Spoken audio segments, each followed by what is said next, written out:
let's get into this Kevin Durant thing because it seems like it's the talk of the NBA. Last week, I think it was Thursday or it was Wednesday, the story came out. Adrian Wojnarowski came out and said that KD went up to the management and said that he wanted to be traded.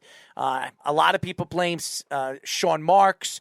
Some people are saying that he doesn't have a good relationship with Sean Marks. The whole Kyrie Irving situation, they didn't want to give him the mega deal. Who would have given him the mega deal with everything and on and off the court that Kyrie has really brought to the picture? Now, I think Kyrie Irving is a top 10 player in the league talent-wise.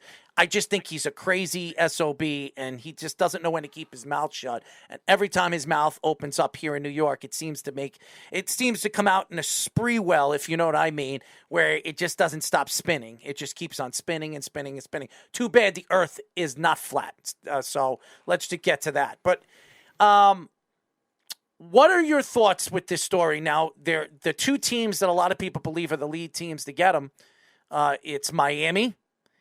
And now the Golden State Warriors are into the picture now, and it seems like it's becoming an open. It doesn't make any sense why he would have left the Golden State Warriors, and all of a sudden Golden State's going to trade away all these pieces to bring him back after winning a championship. But I don't know. You tell me, man. I don't know what's going on with this. Miami's it's hard to see how that gets done. Just because unless it's some kind of crazy 3-team deal. Just because I don't. Okay, what does Miami have to offer? Right. Like, they don't want Jimmy Butler and or Kyle Lowry, and frankly, I don't think Miami would put them in. Miami said they won't put Bam Adebayo in. You can't trade Kevin Durant for Tyler Hero and draft picks. You can't do that.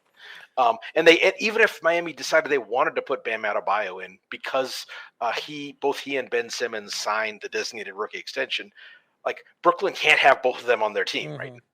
So that makes, then if they wanted to make that trade, then they have to find a Ben Simmons trade. And again, we get back to things we talked about with, the Jalen Brunson deal. That trade might make sense, but then what are you doing with the Ben Simmons that we're going to have to send a pick out to get someone to take Ben Simmons. And now it's like the stuff you're getting for Kevin Durant, you're after sending back out to be able to actually do that trade. What's the point? So just Miami is tough for me to see. Golden State's an interesting one. I don't know. I think the two that seem like that make the most sense just from a standpoint of teams where he makes the team good enough to matter and has the pieces to trade that would make Brooklyn, if not whole, then at least, not in sort of a fire sale mode, are Phoenix and Toronto. And you mentioned earlier, what's going on with DeAndre Ayton. There's two schools of thought right now. One is that no one wants him. The other is, he is sort of held up in the Kevin Durant situation. So that's got to shake out. And then he either gets traded to Brooklyn or a third team as part of that deal. Or when that gets unlocked, then teams are, all right, well, we didn't end up with getting Kevin Durant, but DeAndre Ayton's out there. So maybe we'll do a sign and trade or something like that. So I think he's almost in limbo because of the Kevin Durant situation. So all the teams that Kyrie Irving listed last week, obviously a lot of those didn't want him. But is there any chance that you still, besides the Lakers, which are still very popular, is there any chance you think any of these other teams, I know you mentioned Miami's probably out too, any of those other teams would be involved in a Kyrie Irving trade? I think Dallas makes a lot of sense, by the way. I explained why out of all the teams during my show last week. Because he grew up a Jason Kidd fan. Jason Kidd runs that. He's the coach of that team. Luka Doncic, they have one max contract over there. They could bring him in. They could fit his salary over there. And he can have Luka. The problem last year in the finals, especially against the Golden State Warriors, they didn't have that second option, especially with Luka Doncic getting double and triple teamed. And as good as Jalen Brunson was in the playoffs, he's a small point guard. And they absolutely, what they did is they pushed him out on the perimeter. Even though he's a good shooter, he couldn't get inside where he was more dominant with the pick and roll. And that caused a problem for him to score in that series. But Dallas makes a lot of sense. Perhaps getting to the salary is a problem there. You end up having to take back one, if not both, of Spencer Dinwiddie and Davis Bertans. Now, Dinwiddie had some nice moments in the playoffs, and he's a useful player. I think Bertans probably has one of the worst contracts in the league relative to performance. Not just because of the amount he's paid, but because it goes out. This last year was the first year of a 5-year extension for him, so it's. Oof. So you're paying him 4 years down the road for a guy who's going to struggle to get on the court.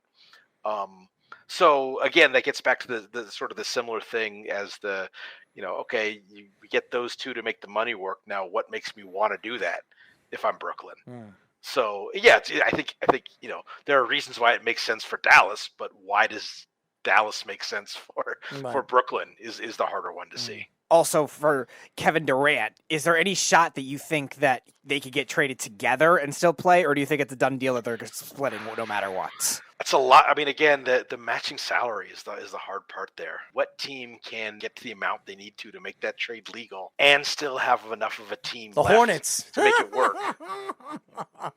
If we're ignoring everything we know about, yeah, sure. No, but it can still be good enough and can give enough for it to be worth Brooklyn's while. Does Kevin Durant want that? I mean, it is kind of funny. Like, you read tea leaves. Kyrie opts into his deal, and then the next day, Katie's like, see ya. I don't know if those two things are related, but you have to at least consider the possibility. I mean, they want to play together, which I understand. But why not stay in Brooklyn? If you want to play together, you're already there. They wanted to play together. Yeah. I don't know if we can still say they want to play together. I think a lot has gone on. Like James Harden wanted to play with them, and until he did. Whatever we want to say about Harden, there are some reasons why he was justified in kind of feeling a little like, what the hell's going on here in Brooklyn last year? Like that was like Brooklyn had one of the craziest, most snake-bitten seasons I can remember for a top-level team. It's crazy. It really is. You had James Harden, Kyrie Irving, and KD in the primes of their career and playing great basketball, and they only played 16 games together before James Harden left. They were 13-3, but they all never played on the same team in a playoff series at all in the 2 years that they played together. That's, to me, just tells you where that team was and what that team was all about. Their team changed completely. Basically, was it 20 seconds into the second round against Milwaukee last year, where Harden, first possession of the game, pulls a hamstring. Later in the series, Kyrie rolls an ankle. But the Harden thing had longer lasting impacts because he's a guy who doesn't do, this is sort of well known, he doesn't do a lot of conditioning per se in the offseason. He plays a lot of basketball in the offseason to stay in shape. He couldn't play pickup this summer because he was recovering from the hamstring injury. He tried to come back in that series, and he got on the floor, and he was playing with one leg, and it wasn't pretty. But that may have delayed his recovery, and so he came into the season not in game shape, and so that kind of started things. And then obviously tell him to stop hanging out with rappers and Kanye West and hanging out in France and going to Italy and going out to Ibiza and partying up. That's the problem with him. That's the problem with a lot of these NBA players. They're too busy hanging out with the Kardashians and not opening their eyes and staying away from it. Finally, Devin Booker opened up his damn eyes and got rid of that. Because to me, I think even though Devin Booker's at the top of his game, he got the $24 million contract. That's great for him. He needed to get away from them. They're nothing but a jinx, every one of them. Sure. Those things only matter when you're not winning. They get overblown as reasons why you're not winning. It's easy to point to off-floor distractions and stuff like that. The proportion of NBA players who don't bust their ass to be as good as possible to be ready to play is just very small. You can't be in the gym with these guys and say, no, these guys aren't working. And I'm not saying you said that, but that's one of those things that's out there. Let me ask you a question. They're lazy. It makes me so mad. I'm not saying they're lazy. No, I'm not saying. I would never say James Harden's lazy, but the problem with James Harden is, and last year in the off season, I saw him with Rick Ross. Out here in New York, I was at an event. I was DJing. James Harden shows up. He's hanging. He's drinking. He's chilling. The problem with him is.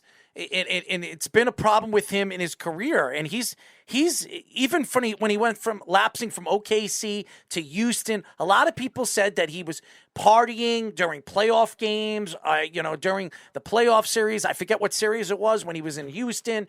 A lot of people were complaining about him. They saw him out when they were losing, when he had that bad game where he shot up like 9 bricks at the three-point line. Yeah, I think like against the Spurs. Yes, he, shot like he was out partying the night before. Yeah. So it's a big problem. And as far as my question to you is, I mentioned up the Kardashians. Besides Lamar Odom, has there been any one of these other players that have dated those Kardashians? Have they ever won?